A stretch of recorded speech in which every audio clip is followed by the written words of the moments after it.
नमस्कार, हरियाणा न्यूज देख रहे हैं आप। मैं हूं आपके साथ केशव कुमार। कांग्रेस अध्यक्षा सोनिया गांधी आज ईडी दफ्तर में पूछताछ के लिए हाजिर हुई थी। सोनिया की पेशी के दौरान संसद से लेकर सड़क तक हंगामा देखने को मिला। सोनिया से ईडी की पूछताछ को लेकर कांग्रेस नेताओं और कार्यकर्ताओं ने देश भर में जमकर हंगामा किया। हालांकि सोनिया गांधी से आज पूछताछ के बाद एक बार फिर 25 जुलाई को उन्हें बुलाया गया है, लेकिन ऐसे में सवाल यह है कि आखिर सोनिया से पूछताछ को लेकर कांग्रेसी इतने भड़क क्यों गए। आज ऐसे ही कई सवालों पर हम बातचीत करेंगे। रिपोर्ट पहले आप देखिए।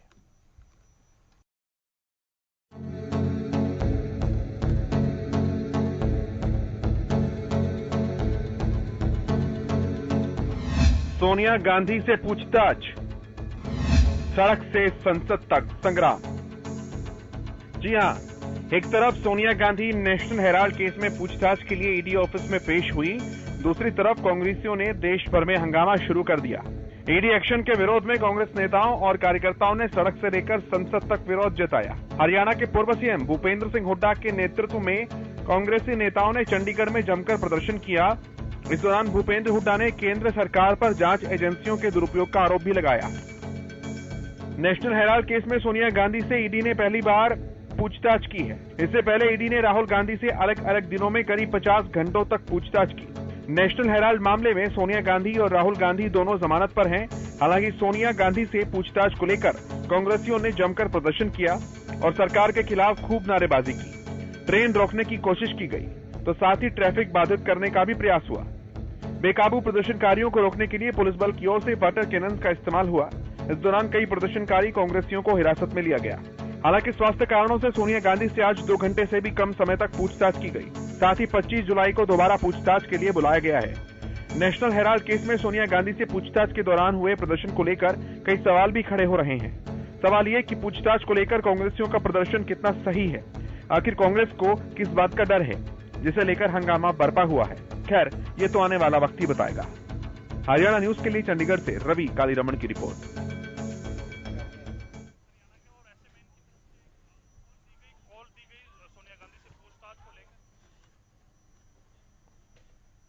और वरिष्ठ संवाददाता अमित तिवारी हमारे साथ पहले हैं। अपडेट्स उनसे लेते हैं, उनके बाद जो पैनल जुड़ा है उनका परिचय आपसे कराएंगे। अमित, सबसे पहले मैं अपडेट्स लेना चाहूंगा। 2 घंटे की पूछताछ पूरी हुई है सोनिया गांधी से।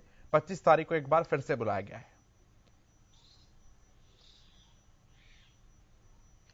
जी केशव, पहले 8 जून को बुलाया गया था। उस समय सोनिया गांधी के कोरोना संक्रमित थी, तब वे नहीं आ पाई और उसके बाद उन्हें दोबारा से संबंध दिया गया 23 जून का, तब भी वे फेफड़ों में संक्रमण के कारण नहीं आ पाई।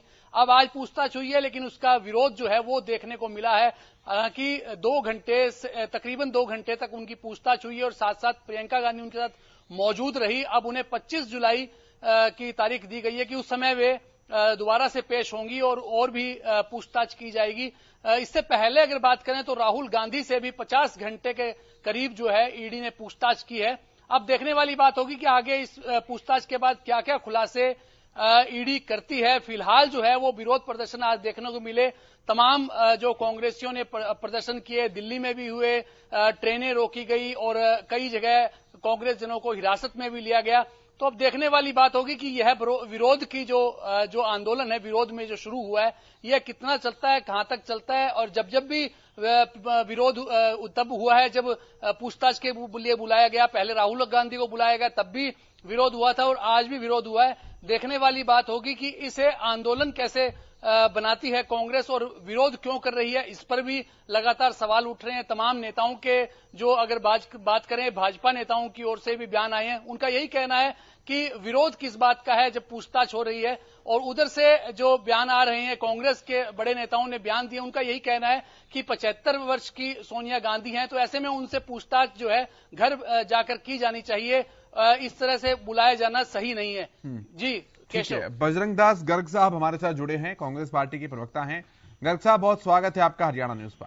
धन्यवाद केशव जी। आज बड़े भाई 2 घंटे तक पूछताछ हुई है सोनिया गांधी जी से। 25 तारीख को फिर बुलाया गया है, क्या कुछ कहेंगे गर्ग साहब? केशव जी, ईडी का अधिकार है, बुला सकती है, इसमें कोई दो राय नहीं। जहां तक कि जब ईडी की बात आती है या सीबीआई की बात आती है, ये भाजपा पार्टी, ये संवैधानिक जितनी संस्थाएं हैं, उनका दुरुपयोग करके विपक्ष को दबाने का, डराने का काम कर रही है। विरोध इस बात का है कि लगातार आप देखिए 8 साल से केंद्र में और प्रदेश के अंदर भाजपा की सरकार है। तो 8 साल के अंदर इन्होंने कोई ऐसा विपक्षी नेता नहीं छोड़ा। किसी हर पार्टी, कांग्रेस की बात नहीं है, हर एक पार्टी के नेताओं के ऊपर उन्होंने ईडी का दबाव बनाकर इन्होंने लगातार, मतलब समझ लो आप, ईडी के अलावा सीबीआई का दबाव बनाकर उन पर झूठे मुकदमे बनाकर वो नाजायज तंग किया जा रहा है। ये असली मुद्दा ये है कि नाजायज दबाव क्यों बनाया जा रहा है। 8 साल हो गए, 8 साल के अंदर भारतीय जनता पार्टी के नेताओं पर ईडी ने कितने आदमी को नोटिस दिया, कितने आदमी ने बुलाया, कितने आदमी ने इनके खिलाफ कार्रवाई करी, एक का नाम तो बता दे। 8 साल के अंदर पूरा ये भारतीय जनता पार्टी साफ पाक हो गई, ये तो ईमानदार हो गए और सारा देश चोर है, सारा देश ही चोर हो गया। इसका मतलब ये है, ये स्थिति है। हमारा विरोध इस बात का है कि ईडी इंक्वायरी करे या सीबीआई इंक्वायरी करे, संवैधानिक संस्था जो कोई भी इंक्वायरी करे, उसके ऊपर सरकार का दबाव नहीं होना चाहिए। सरकार के दबाव के अंदर, आड़ के अंदर जो जिस प्रकार से नाजायज तंग किया जा रहा है, आपके सामने राहुल गांधी को 4 बार बुलाया, राहुल गांधी 4 बार गए, लगातार 10 घंटे, 11 घंटे, 12 घंटे एक सांस के अंदर इंक्वायरी करी। कोई दिक्कत नहीं, कर लो भाई। जब लगातार आप इंक्वायरी कर रहे हो, कुछ पाया नहीं, बार बार हरासमेंट करने के लिए, विपक्ष की आवाज दबाने के लिए, इनका एक उद्देश्य है, भारतीय जनता पार्टी के खिलाफ कोई बोल लेगा, उसके ईडी लगा लो, इनकम टैक्स लगा लो या सीबीआई की कार्रवाई उनको खिलाफ ठोकेंगे ताकि वो उनके खिलाफ ना बोले कि आवाज दबाई जाए। ये कोई कांग्रेस नहीं, जितने भी विपक्षी पार्टियां आप किसी को भी चेक कर लो, हर एक के साथ इन्होंने ऐसा कार्रवाई कर रखी है जो निंदनीय है। ऐसा नहीं होना चाहिए। लोकतंत्र की, प्रजातंत्र की हत्या ये भाजपा पार्टी जो कर रही है वो नहीं करनी थी। केशव जी, मैं तो आपके चैनल के माध्यम से यही कहना चाहूंगा कि आप बहुत सीनियर रिपोर्टर भी हो, मेरे साथी भी हो, तो सरकार पे इतना दबाव ना बनाए ताकि जनता सड़कों में उतरे आए। आज आप देखोगे ना, आज पूरा देश की जनता, पूरी कांग्रेस पार्टी और आम जनता के दिमाग के अंदर एक भय बैठा हुआ है। ये तानाशाही सरकार है, ये महंगाई पर, बेरोजगारी कर, लाइन ऑर्डर जो खराब हो रहा है, उस पर कोई बात नहीं करेगी। सिर्फ जो बोलेगा उसकी आवाज दबाने के, वो कुचलने के लिए ये कार्रवाई की जा रही। ठीक है, सत्यव्रत शास्त्री जी भी हमारे साथ जुड़ चुके हैं, भारतीय जनता पार्टी के प्रवक्ता हैं, और नेहरा साहब भी हमारे साथ जुड़ चुके हैं बतौर राजनीतिक विश्लेषक। बहुत स्वागत है आपका। शास्त्री जी, पहले मैं आप ही के पास आ जाता हूं। बजरंग दास जी का सवाल है कि कांग्रेस के इतने नेताओं पर आप लोग ईडी पूछताछ जो कर रही है, जरा बताएं भाजपा के कितने नेताओं पर पूछताछ अभी तक हो गई है, और ये एक बदले की भावना से की गई राजनीति, सरकारी संस्थाओं का दुरुपयोग, इस तरह की शब्दावली का इस्तेमाल कांग्रेस पार्टी के द्वारा किया गया, हुड्डा साहब ने भी कहा। देखिए केशव जी, बहुत एक विचारणीय दिन है आज देश में एक घटना घटी जा, इस देश के 75 वर्ष पूरा होने पर देश के एक ऐसे वर्ग से जो सदियों से वंचित रहा, शोषित रहा, मुख्य धारा से दूर रहा, ऐसे जनजातीय जातियों के जनजातीय इलाके से एक महिला आज देश की राष्ट्रपति बन रही है। और उसी दिन एक इस देश की शासक व्यवस्था के अंदर कांग्रेस पार्टी की राजमाता, जिस पार्टी ने इस देश के ऊपर 54 साल से ज्यादा राज किया, जिस महिला के पूर्व पीढ़ियों उनके साथ लगकर वर्षों तक राज्य किया, उसको इस देश की एक ऐसी संस्था के सामने पेश होना पड़ रहा है जहां उसके ऊपर भ्रष्टाचार के आरोप हैं। मैं नहीं कहता कि आरोप है कि नहीं, लेकिन एक जांच एजेंसी जांच कर रही है, तो कहीं शक की घुई घूमती है तो ये जांच की बात आती है। तो ऐसे अवसर पर कांग्रेस के मित्रों को मेरा एक सलाह है कि उनको रोड पर नहीं, जनजीवन को अस्त व्यस्त नहीं करने के, बल्कि इस देश के मंदिरों में, मस्जिदों में, गिरजाघरों में, गुरुद्वारों में बैठकर जिसके जिसका जहां श्रद्धा है वहां आत्मचिंतन के लिए बैठना चाहिए। इस देश की 75 वर्ष की आजादी का जो अमृत महोत्सव काल है, उस अमृत महोत्सव में क्या हो गया। एक तरफ भारतीय जनता पार्टी अपने राजनीतिक सहयोगियों के साथ देश के उस वर्ग को राष्ट्रपति भवन में पहुंचा रही है, लेकिन कांग्रेस अपने नेतृत्व को कहां पहुंचा रहा है। इसलिए उनको यह साधना, प्रार्थना और उपासना करनी चाहिए कि हमारे राजनेताओं को, हमारे नेतृत्व को सद्बुद्धि मिले। तो ऐसी प्रार्थना करने से उनके नेतृत्व के प्रति कुछ आस्था, विश्वास आएगा दैवीय प्रकोप से, तो ठीक होगा। और दूसरी बात, संस्थाओं के दुरुपयोग की जो बजरंग जी कहते हैं, बजरंग जी बड़े सीनियर नेता और एक प्रवक्ता, बड़े दिनों से टीवी चैनल्स पर आते हैं, लेकिन क्या भूल जाते हैं जब कांग्रेस के शासनकाल की बात इनको याद आए। इस देश के अंदर, दुनिया के अंदर, लोकतांत्रिक देशों के अंदर यदि पहली घटना हुई तो भारत के लोकतंत्र की हत्या करके इमरजेंसी लागू करने का काम इंदिरा जी ने किया। और न केवल इमरजेंसी लागू की, बल्कि लाखों लाखों लोगों को जेलों के अंदर ठूसा था। अभी तो पूछताछ हो रही है बजरंग जी, इतना उतावलापन में नहीं आना चाहिए। जहां कांग्रेस ने अपने राजनीतिक विरोधियों को, लाखों को, 2, 4, 5, 10 का नहीं, 1.25 लाख के बीच की संख्या को जेलों के अंदर सालों साल तक सलाखों के पीछे भेजा था। और आपको याद रखना चाहिए बजरंग जी कि ये ईडी, ये सुप्रीम कोर्ट, ये सीबीआई भारतीय जनता पार्टी ने नहीं बनाई आने के बाद, ये सब चीजें पहले से थी।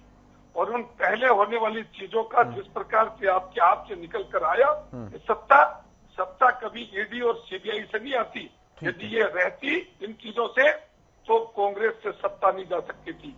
सत्ता के लिए जनता का विश्वास जरूरी है, जो भारतीय जनता पार्टी ने प्राप्त किया है और कांग्रेस ने खोया, इस बात को याद रखना। ठीक है, मैं नेहरा साहब के पास आता हूं। नेहरा साहब, कैसा अजीब सा इत्तेफाक है आज। एक तरफ राष्ट्रपति चुनाव के नतीजे, दूसरी तरफ सोनिया गांधी को बुलाया गया। 25 तारीख को अगली तारीख दी गई जब राष्ट्रपति के लिए शपथ ग्रहण समारोह होगा।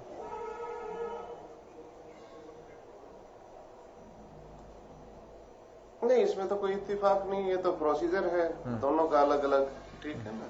तो उसमें कोई दोनों का कोई सामंजस्य भी नहीं है, कोई तालमेल सामंजस्य नहीं है। मैं एक इत्तेफाक कह रहा हूँ, वो एक अलग प्रोसीजर है। एक कार्यक्रम में शामिल होने के लिए सोनिया गांधी जी अगर पूछताछ नहीं होती तो शपथ ग्रहण समारोह में जाती। नहीं, आज तो शपथ ग्रहण समारोह नहीं होगा मेरे ख्याल से। 25 की बात कर रहा हूं माऊ जी। जी तो बाद की बात देखी जाएगी, वो तो बाद में भी शामिल हो सकती हैं, पहले भी अगर एप्लीकेशन थे। देखो ये एक अलग मामला है, राष्ट्रपति चुनाव एक अलग मामला है, हम इसको जोड़ के नहीं देख सकते। जी, तो ये जो अब आरोप लगते हैं नेहरा साहब कि बदले की कार्रवाई है, भाजपा पर कितनी कार्रवाई क्यों न की गई, अब मतलब सरकारी संस्थाओं का भी अब राजनीतिकरण जो है, पार्टियां चाहे कोई भी हो, किसी की तरफ से हो, लेकिन वो उस धारा के अंदर तो अब ले आए हैं सरकारी संस्थाओं को राजनेता। देखिए, ये तो बीजेपी और कांग्रेस दोनों अच्छी तरह बता सकते हैं, दोनों प्रवक्ता यहाँ पे मौजूद हैं। भाई वो कितने प्रेशर में रखते हैं जांच एजेंसियों को। भाई मैं ये नहीं कह रहा कि कांग्रेस ने नहीं किया या बीजेपी ने नहीं किया, बीजेपी ज्यादा कर रही है, कांग्रेस कम कर रही है। आप अगर इतिहास पलट के देखें, अखबारों के पन्ने उलट के देखें, चैनलों को देखें, पुराने वीडियोस को, तो आप देखिए बीजेपी प्रेस कॉन्फ्रेंस किया करती थी जब विपक्ष में थी। वह जब अमित शाह गुजरात के पूर्व मंत्री थे, वो अपना जो सोहराबुद्दीन एनकाउंटर मामले में, तो इन्होंने जमकर प्रेस की थी और प्रेस कॉन्फ्रेंस की थी और आरोप लगाए थे कि सीबीआई ने जल्दबाजी की है इनकी जमानत रद्द कराने में, ठीक है ना। तो हम ये नहीं कह रहे कि वो ठीक था या गलत था, क्या था, लेकिन बीजेपी ने साफ साफ कहा था कि सरकार ने डायरेक्शन दी है सीबीआई को, इस तरह का इनका आरोप था। फिर राष्ट्रमंडल खेलों में जो क्वींस रिप्ले रेस थी, तो उसमें आरोप लगाया था बीजेपी ने प्रेस कॉन्फ्रेंस करके कि सुरेश कलमाड़ी जो मुख्य सूत्रधार थे उसमें घोटाले के, तो उनका नाम जानबूझ के हटा दिया गया सीबीआई द्वारा। तो इस तरह की जो चीजें हैं वो तो ये दोनों पार्टियां अच्छी तरह बता सकती हैं, हमें अंदर का क्या है तो इनको मालूम है, ठीक है ना। और रही बात, देखिए आज और ये पहले जो भी हुआ है, भाई आप ठीक है, आप आरोप लगा रहे हैं कि सरकार दुरुपयोग कर रही है इन संस्थाओं का, लेकिन संस्थाओं का घेराव करना उचित नहीं है मेरे ख्याल से। आपको अगर गिला शिकवा है तो सरकार से हो सकता है, पार्टी से हो सकता है, तो आप उसका घेराव करें।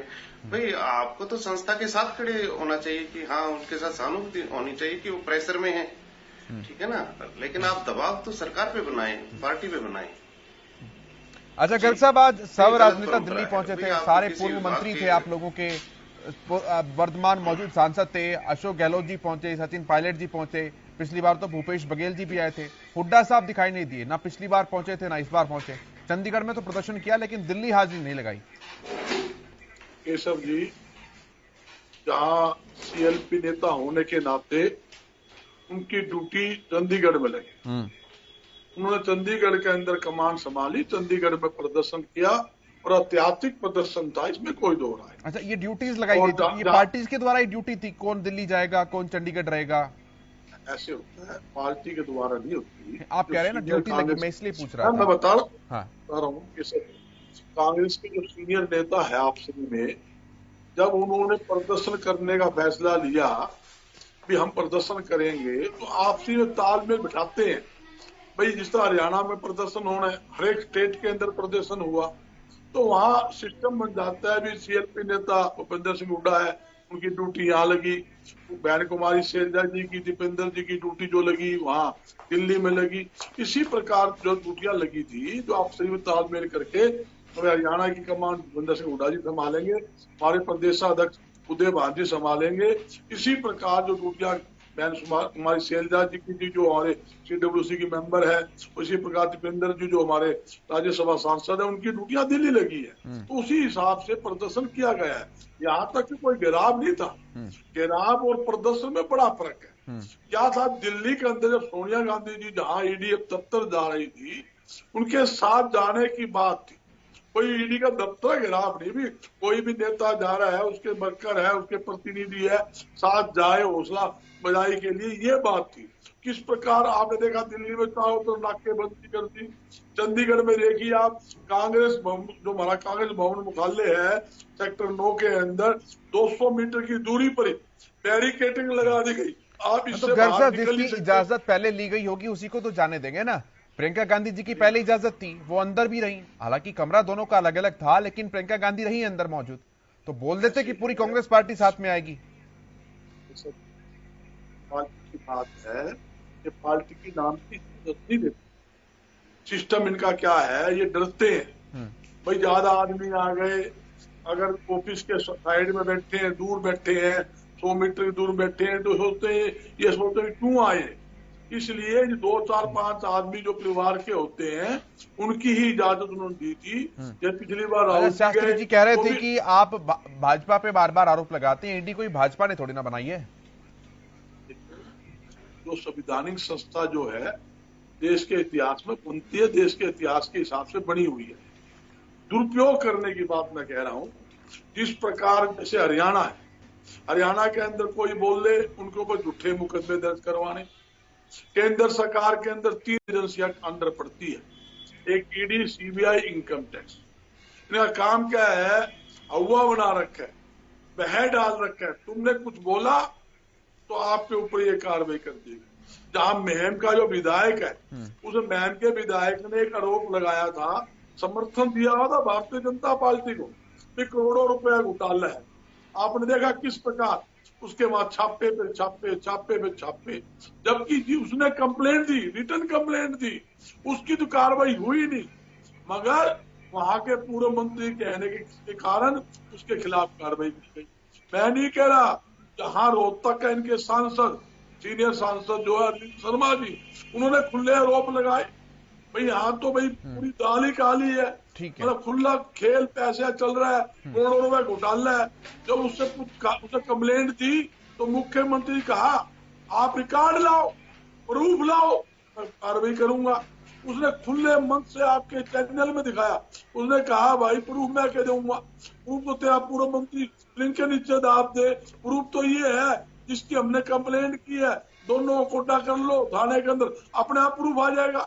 जो क्या है, जो कंप्लेंट करता है उनका सिस्टम क्या है।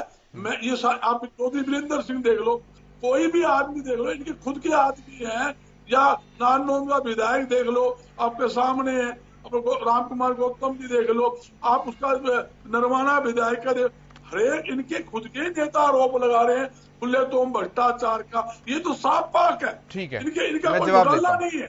मैं जवाब और ये कोई जो शास्त्री जी बोल रहा है उन पे उठाना है भाई। शास्त्री जी जी कह रहे थे कि जो बोलेगा उसके ऊपर केस दर्ज होगा। मैं भारतीय जनता पार्टी का प्रवक्ता हूं और बजरंग दास जी कांग्रेस पार्टी के प्रवक्ता हैं और भाजपा पर जितने आरोप, अनर्गल आरोप और गलत बातें, कड़वी बातें, झूठी बातें जितनी बजरंग लाल जी के रिकॉर्ड में होंगी और आपका चैनल और बाकी चैनल्स पर मैं देखता हूं रहते हैं, ऐसा कोई नहीं। लेकिन ये नहीं कह सकते कि मेरे पर एक भी केस दर्ज है, इसलिए ये बात झूठ है कि जो बोलता है उसके ऊपर जो एक सेकंड ले लूं, सुनिए, अरे बजरंग जी सुनिए, आपका नंबर आएगा। लेकिन जिस तरह से भ्रष्टाचार के नाम से कांग्रेस पार्टी रसातल पर चली गई, केंद्र से तो गई, अनेक स्टेटों से भी चली गई, कहीं इक्की दुक्की एक दो स्थान के ऊपर है, बाकी हिस्सेदारी के साथ बाकी फुल प्लेस केवल राजस्थान और छत्तीसगढ़ को छोड़कर कहीं नहीं। अब इनको एक फोबिया हो गया कि इस देश के जनता के अंदर आप भ्रष्टाचार के आरोप लगाओ, सत्ता से बाहर हो जाएंगे वो और हम सत्ता में आ जाएंगे। बजरंग जी वो दूर के कौड़ी के भाव है। जमाना अब 2022 में आ गया, 23 की ओर बढ़ रही है। इस देश के अंदर इंटेलिजेंसी बढ़ रही है, इस देश के अंदर पारदर्शिता बढ़ रही है, इस देश के अंदर सोशल मीडिया का प्रभाव बढ़ रहा है, प्रिंट मीडिया का प्रभाव बढ़ रहा है। खुले आम सरकार पर, मंत्रियों पर जो किसको बोलना होता बोलता है। कांग्रेस की तरह कोई पाबंदी नहीं है और यदि एक भी किसी पर आरोप लगता है उसकी मैं कहता हूं कि जांच होती है, जांच के बाद उनके ऊपर कार्रवाई होती है। आप केशव जी, मैं आपको एक रिकॉर्ड बताना चाहता हूं, आपके चैनल्स पर तो कम लेकिन प्रिंट मीडिया की मैं देखता हूं कि जो विजिलेंस की छापेमारी हो रही है हरियाणा के अंदर, आप औसत दिन का लगा ले, सप्ताह का लगा ले, महीने का लगा ले, ये कहां हो रही है? जहां गड़बड़ हो रही है। और जब गड़बड़ होती है तो विजिलेंस होती है तो रिजल्ट मिलता है, और रिजल्ट इसलिए विजिलेंस की कार्रवाई इसलिए होती है कि गड़बड़ हो रही है। यदि अपनी ही सरकार हो और अपने ही लोग भ्रष्टाचार कर रहे हो तो विजिलेंस की कार्रवाई बनती है क्या? करते हैं क्या? पीछे कांग्रेस ने की कभी? जब भाजपा का प्रेशर पड़ता था, देश भर से दबाव आता था तो मंत्री से रिजाइन लिया जाता था, फिर दूसरे मंत्री की बारी आ जाती थी कि भाई तू तो चल, मैं आया, फिर उसके ऊपर शोर लगता था, ठीक है सर, फिर वो कहता तू चल, मैं आया।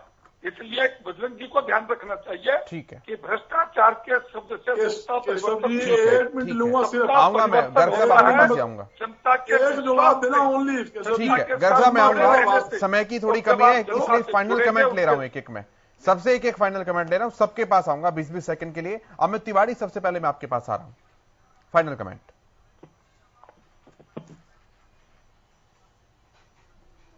जी केशव, अगर बात करें तो सियासत में आरोप प्रत्यारोप का दौर चलता ही रहता है। पहले अगर कांग्रेस की बात करें तो पहले कांग्रेस का जब शासन था तब उसके लिए भी कहा जाता कि कांग्रेस ब्यूरो ऑफ इन्वेस्टिगेशन, अब ईडी और सीबीआई के दुरुपयोग का आरोप अब मौजूदा सत्ता पे लग रहा है। तो ऐसे में ये आरोप प्रत्यारोप लगते हैं, लेकिन सबसे बड़ी बात यही अहम बात जो है वो पूछताछ का किसी रूप में विरोध नहीं होना चाहिए। अगर कई बार पुलिस भी किसी को शामिल तफ्तीश करती है तो उसे साधारण रूप में तफ्तीश में शामिल होना चाहिए, पूछताछ का विरोध ना हो तो ज्यादा बेहतर है। इस प्रकार से सड़कों पर आकर विरोध नहीं होना चाहिए। हालांकि यह आरोप है कि एक ही परिवार के 2 सदस्यों को लगातार ईडी बुला रही है और कई घंटे तक पूछताछ की जा रही है। विरोध इस बात का भी है, विरोध उम्र को लेकर भी है, तमाम बातें हैं, लेकिन फिर भी जो जांच एजेंसियों के सामने पेश होने में किसी को गुरेज कभी करना नहीं चाहिए, चाहे साधारण आदमी की बात हो या किसी बड़े नेता की बात हो। अगर विरोध है तो विरोध संसद या विधानसभाओं में या किसी और चुनावी मंच पर, किसी सार्वजनिक मंच पर दिखाया जा सकता है, लेकिन किसी जो जांच एजेंसियों के जो भवन है उनका घेराव ना हो, उनके आगे प्रदर्शन ना हो, इस प्रकार की व्यवस्था भी रहनी चाहिए। अमित नेहरा जी केशव। ठीक है, अमित नेहरा जी, फाइनल कमेंट। देखिए वही बात है, ये तो राजनीतिक दलों को मिलकर तय करना है कि वो एक दूसरे पे इस तरह की कार्रवाई करेंगे या नहीं करेंगे, क्योंकि पीड़ित भी वही हैं, करने वाले भी वही हैं, तो इसमें हम ज्यादा कुछ नहीं कह सकते। ठीक है, बजरंग दास जी फाइनल केशव जी, मेरा एक ही बात कहना है, संवैधानिक संस्था जो भी है, केंद्र सरकार को उसके ऊपर दबाव नहीं बनाना चाहिए। उन्हें अपने आजादी से काम करने दे। जो दोषी है, जो बेईमान है, उसके खिलाफ कार्रवाई की कोई दिक्कत नहीं है, मगर सरकार के दबाव में आकर उसका तोता ना बने, ये मेन बात है। दूसरी बात, मेरे सीनियर साथी शास्त्री जी ने कहा कि बद्रीनाथ जी आपको कोई केस बना। मैं शास्त्री जी बताना चाहता हूँ, मेरे पे और मेरे बेटे ने भी आपकी सरकार है 2019 में दोनों पे केस किए हुए हैं। पंचकुला के अंदर मैं आपको FIR कॉपी भेज देता हूँ। आज भी मैं केस भुगत रहा हूँ, मगर उस बात की चिंता नहीं। केस भी क्या, झूठे केस बनाना। आप कॉपी को देखोगे, केस को देखोगे तो आप अचंबा करोगे, केस क्या बना दिया।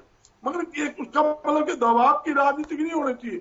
जब आपने शास्त्री जो बहुत सभ्य और सीनियर नेता है, मैं इसलिए कोई जवाब देना चाहा कि एक्चुअल में मेरे साथ भी हुआ है और मैं भी केस में भुगत रहा हूँ।